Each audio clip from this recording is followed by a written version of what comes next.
ఈరోజు టాపిక్ అప్పులు త్వరగా తీరాలంటే ఏం చేయాలి? చాలామంది మీకు తెలుసు అప్పులు కావాలని ఏం చేయరు. కానీ ఆటోమేటిక్‌గా అట్లాగా అప్పులు చేయాల్సిన అవసరం వస్తది. ఎందుకని అవసరం వస్తది? ఏదొక అవసరం ఉంటుంది.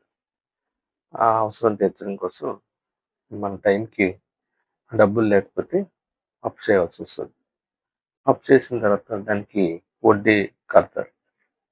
ఆ వడ్డీ కడుతున్నప్పుడు వడ్డీ రూ. 2 వడ్డీ తెచ్చుకుంటారు బయట జనరల్‌గా. ఎందుకంటే ఈ బ్యాంకుల చుట్టూ తిరగలేక చాలామంది సామాన్యమైన ప్రజలందరూ కూడా రూ. 2 వడ్డీకి తెచ్చుకుంటారు. ఇప్పుడు రూపాయి వడ్డీకి ఇచ్చేవాళ్ళు ఎవరు లేరనుకోండి. అంటే రూ. 2 వడ్డీ తీసుకుంటే మనకి ఎంత ఖర్చవుతుంది? 12 నెలలు ఇంటూ 2 అంటే 24%. 24% అంటే ఆల్‌మోస్ట్ మనం తీసుకున్న డబ్బు ఒక 3 సంవత్సరాల్లో దగ్గర దగ్గరగా 3, 3.5 సంవత్సరాలకి అది డబుల్ అయిపోద్ది. అంటే వడ్డీ ఇచ్చినోడు మనకు అప్పిచ్చి 3 సంవత్సరాల్లో దాన్ని రెట్టింపు చేసేసుకుంటాడు. మనకేమో అవసరం తీరక ఆ అప్పు వడ్డీ కట్టడం కోసం మళ్ళీ ఇంకో అప్పు చేయాల్సొస్తుంది. ఇలా వడ్డీకి చక్రవడ్డీ కింద, చక్రవడ్డీకి చక్రవడ్డీ కింద మారిపోయి మన జీవితాలు అతలాకుతలం అవుతూ ఉంటాయి. అందుకని అప్పు చేయాల్సిన అవసరం వస్తే ఏం చేయాలి? అనే దాని గురించి ఈరోజు డిస్కషన్‌లో మాట్లాడుకుందాం. ఈరోజు డిస్కషన్‌లో మాట్లాడుకుందాం.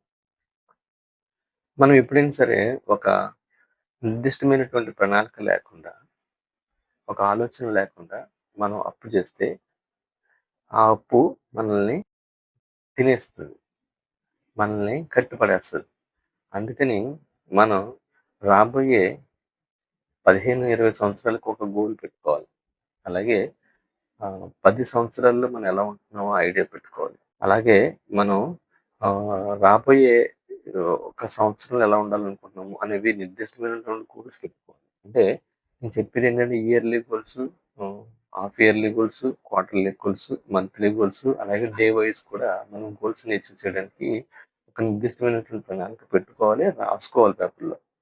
దానికన్నా ముఖ్యంగా మనకి ఎంత ఇన్‌పుట్ ఎళ్తుంది, ఎంత ఔట్‌పుట్ ఎళ్తుంది. సో, ఇన్‌పుట్ అమౌంట్ మొత్తం అన్నీ కూడా ఒక చోట రాసుకోవాలి.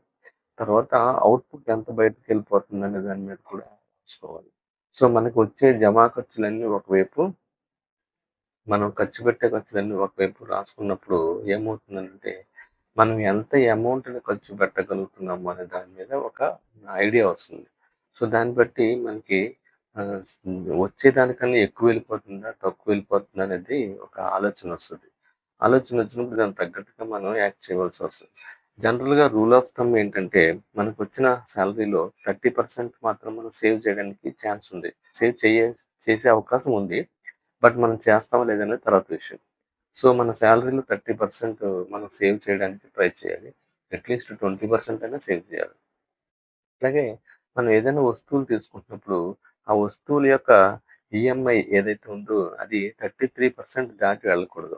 33% దాటి వెళ్తే ఆ ఈఎంఐ మీకు బర్డెన్ అయిపోతుంది. అందుకని మనం తీసుకుంటున్నటువంటి వస్తువుల యొక్క ఈఎంఐ అనేది 33% దాటి మీ నెట్ సాలరీలోకి వెళ్ళకూడదు. ఓకే. సో, ఆ విధంగా మీరు ఆహ్, ఏదైతే మీరు తీసుకుంటున్నారో, ఆ తీసుకుంటున్న వాల్యూని మీరు ఈ అమౌంట్‌కి మాత్రమే చేయాలి. అలాగే మీరు లోన్ ఏదైనా తీసుకుంటున్నా, మీ నెట్ సాలరీలో 50% దాటి ఎళ్ళకూడదు. అలా వెళ్తే కూడా మీకు ఇబ్బంది క్రియేట్ అవుతా ఉంటది. సో, బ్యాంక్ వాళ్ళదైతే ఖచ్చితంగా మీరెళ్ళినప్పుడు ఆ అమౌంట్‌ని ఇవ్వరు. కొంత అమౌంట్‌ని ఇస్తారు. మొత్తం అంతా ఇవ్వరు. సో, ఇది మీకు ఇంపార్టెంట్ పాయింట్. ఓకే. ఇంకా ఏంటంటే మీరు సేవ్ చేయకపోయినా పర్వాలేదు గానీ, అప్పు మాత్రం చేయకూడదు. ఎలాగైనా సరే అప్పు చేయకూడదు అనే ఒక నిర్దిష్టమైనటువంటి ఒక మైండ్ సెట్‌ని పెట్టుకోవాలి. జనరల్‌గా అప్పు చేసే వాళ్ళకి అదొక వ్యసనం కింద మారిపోద్ది. అంటే ఎవరైనా కొత్త అప్పు ఇస్తారా అని అంటే ఆటోమేటిక్‌గా మన మైండ్ అవసరం ఉన్నా లేకపోయినా తీసేసుకోవడానికి రెడీ అయిపోద్దనమాట. అంటే నిజానికి చాలా మందికి ఈ విషయం తెలీదు గానీ ఆళ్ళు వ్యసనంలో పడిపోయారని. అప్పు తీసుకోవడం అనేది ఒక వ్యసనం లాంటిది. సో, ఆటోమేటిక్‌గా ఆ వ్యసనంలో కూరుకుపోతాం. మందు తాగేవాళ్ళు మానమంటే ఎంత ఇబ్బంది పడతారో, అప్పు తీసుకునేవాళ్ళు తీసుకోవద్దంటే కూడా అంతే ఇబ్బంది పడతారు. ఇది ఇందులో అతిశయోక్తి ఏం లేదు. సో, మనం డబ్బు కింద చూడాలి. అవసరానికి మించిన డబ్బుని అప్పు చేయకూడదు. వీలైతే డబ్బు అప్పు చేయకుండా ఉండడానికి ఎన్ని రోజులు గడుస్తుందో అన్ని రోజులు మనం మనం ఒక ఐడియా పెట్టుకొని దాని ప్రకారంగా ముందుకెళ్ళిపోవాలి. సో, నేను చేయకుండా ఉండడానికి అవకాశం ఉందనుకోండి, అప్పు చేయనే చేయకూడదు. అలాగే దీంట్లో స్నోబాల్ మెథడ్ అని మీరు అప్పు తీసుకుంటున్నప్పుడు ఏదైనా తీర్చాల్సొస్తే చిన్న అప్పులు ముందు తీర్చేయాలి. చిన్న చిన్న అప్పులు ఏదైనా ఉంటే ముందు తీర్చేయాలి. దానివల్ల కొంత అమౌంట్ అక్యుములేట్ అయితే మంత్లీగా ఆ తర్వాత పెద్ద అప్పుల మీద కాన్సంట్రేషన్ చేయొచ్చు. సో, అది చాలా ఇంపార్టెంట్ పాయింట్. అలాగే డబ్బులు ఏదైతే ఎక్కువ వడ్డీ పే చేస్తున్నారో, ఆ ఎక్కువ వడ్డీని తక్కువ వడ్డీకి తీసుకొచ్చేయాలి. అంటే సపోజ్ మీరు రూ. 2 వడ్డీకి తీసుకున్నారు. అంటే 12 రోజులు 24% వస్తుంది. 24% బదులు మీరు ఒక 10%కో, 12%కో ఏదైనా అప్పు దొరికిందనుకోండి. ఈ 12% తీసుకొని దాన్ని 24%కి తీర్చేయాలి. అప్పుడేమవుద్ది సగం వడ్డీ అనేది మీకు మిగులుతుంది. దానివల్ల ఫైనాన్షియల్ బర్డెన్ బాగా తగ్గిపోతుందనమాట. సో, ఇట్లాగా మీరు చిన్న చిన్న అప్పులు తీర్చేయడం ఒక ఎత్తు. అలాగే పెద్ద అప్పులు బదులు చిన్న అప్పులు చే చ చిన్న వడ్డీ పెద్ద వడ్డీ బదులు చిన్న వడ్డీ చేసి దాన్ని క్లియర్ చేయడం అనేది ఇంకొక ఎత్తు. సో, ఈ విధంగా మీరు అప్పుల్ని తగ్గించుకోవడానికి ప్రయత్నం చేయాలి. అలాగే ఒకవేళ మీకు బాగా కష్టంగా ఉందనుకోండి, ఏ మార్గదర్శిలోనో లేకపోతే వేరే ఎక్కడైనా మంచిగా చీటీ వేసి మీకు నమ్మకస్తులు ఉంటే చీటీ వేసి 10 మంది దగ్గరున్న అప్పులన్నిటిని కూడా ఒక దగ్గరే చేసేసేయండి. అప్పుడు 10 మందికి సమాధానం చెప్పాల్సిన అవసరం ఉండదు. ఒకే దానికి చేసేయడం వల్ల ఏమవుతుందంటే మంత్లీ మంత్లీ అదే కడతారు. మీకు ఇబ్బంది ఉండదు. అలా కాకుండా 10 మంది చేసారనుకో 10 మందికి సమాధానం చెప్పడం కోసం మెంటల్‌గా స్ట్రెస్ అయిపోతాం. ఆరోగ్యం ఎప్పుడు పాడైపోతుందనంటే మెంటల్‌గా స్ట్రెస్ అయిపోయినప్పుడు పాడైపోద్ది. అందుకని ఈ మెంటల్ స్ట్రెస్‌ని ఈ విధంగా తగ్గించుకోవడానికి ఛాన్స్ ఉందనమాట. ఓకే. సో, ఇట్లాగా మనం అప్పులు తగ్గించడంలో చాలా చాలా డిఫరెంట్ డిఫరెంట్ ఫార్మాట్స్‌ని మనం ఫాలో అవ్వచ్చు.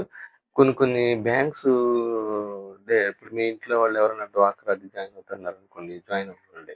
జాయిన్ అయ్యి దాని మీద వచ్చే వడ్డీ తక్కువగా ఉంటది కాబట్టి, ఆ వడ్డీ తీసుకొని పెద్ద పెద్ద వడ్డీలు ఏమైనా ఉంటే తీర్చేసేయండి. ఇదొక రకం. అలాగే పిల్లల ఎడ్యుకేషన్ అనేది పెద్ద ప్రాబ్లమ్ ఎప్పుడైనా ఎవరికైనా సరే. పిల్లల ఎడ్యుకేషన్ చేయాలనంటే మీరు కొంత మంత్లీ కొంత అమౌంట్ కంపల్సరీ దాయాల్సొస్తది.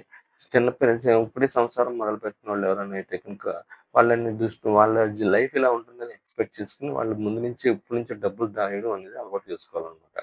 సో, అది ఇంపార్టెంట్ పాయింట్. ఒకవేళ దాయలేని పక్షంలో కనీసం మంత్లీ నెక్స్ట్ ఇయర్ మనం ఒక 20,000, 30,000 వడ్డీ కట్టాలనుకున్నప్పుడు ఇప్పటి నుంచి ఒక 500, రూ.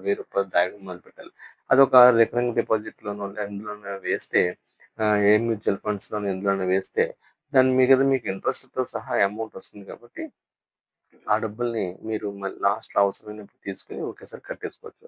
సో, ఇట్లాగా కొన్ని కొన్ని మీరు ఆహ్, సేవింగ్ మెథడాలజీని కూడా మైండ్‌లో అలవాటు చేసుకుంటే కొంతవరకు మీకు వర్క్ ఈజీ అవుతుంది. మనకి ప్రాబ్లమ్స్ తగ్గుతాయన్నమాట. సో, ఏ ఆలోచన లేకుండా అప్పటికప్పుడు చూసుకుందాం అనుకుంటున్నప్పుడు ఖచ్చితంగా ప్రాబ్లమ్స్ ఫేస్ చేస్తారు కాబట్టి, దీని మీద ఒక పర్ఫెక్ట్ మైండ్ సెట్ అనేది డెవలప్ చేసుకోవాలి.